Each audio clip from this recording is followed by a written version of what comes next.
I am Shey Rivera Rios. I am Puerto Rican and I'm an artist. In Puerto Rico, in the town called Corozal, on a rural area, and then I moved to San Juan.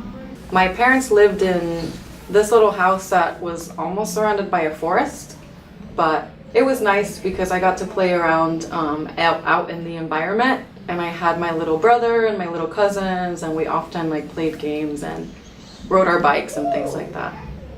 What brought me to AS220 was the mission of the organization, and that it's a place where people are empowered to realize their creative voices. So when I found out about them, it just blew me away that there was this amazing place that had so many resources and believed in the voice of people. So as an artist, knowing that arts are so important for voice, I just wanted to be there and be a part of it. That's crazy, it's uncategorizable.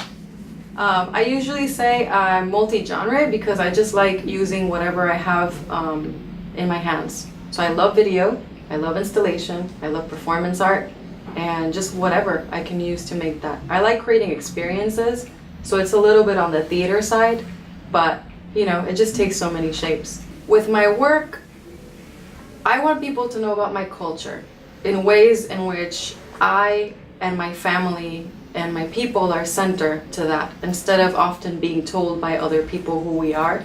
I want the stories to be shared in a really beautiful, empowering way, and I want, hopefully, to inspire other people to do the same with their own cultures.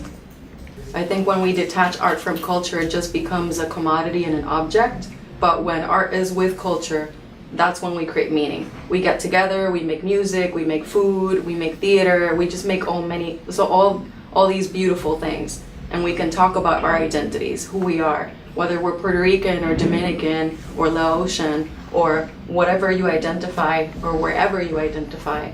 You can share the things that are meaningful to you.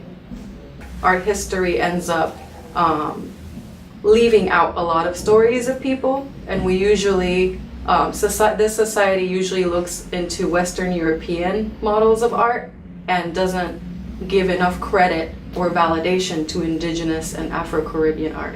My goal as an artist is to make sure that I keep my voice strong. I think, sometimes there are so many things that we think we want to solve, but ultimately our responsibility is to ourselves, so we're healthy and we can support our communities. So my responsibility as an artist is to just keep making art no matter what, and also being true to myself and say what I need to say.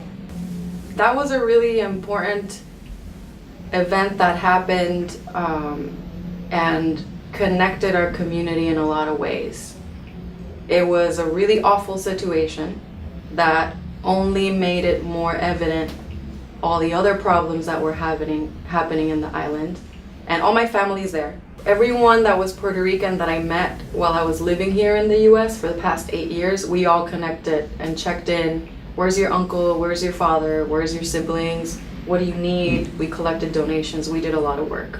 So back to the question that you asked me, why do I make art? That was a moment in which I started to ask myself truly why I make art. You ask yourself, what can I do? What can I do to help? And I did go back to that answer of why do I make art? And instead of I tried to stop feeling so overwhelmed and just focus on what I do best. So I create art. Let me use my art to tell the stories and to create space so that people can talk to each other, they can heal, they can understand that there are things that are happening that are positive, and to help other folks understand what Puerto Rico is to the US and who are Puerto Ricans, and the fact that we live not only in the island, but 5 million of us live outside of the island, and that we're citizens of the US.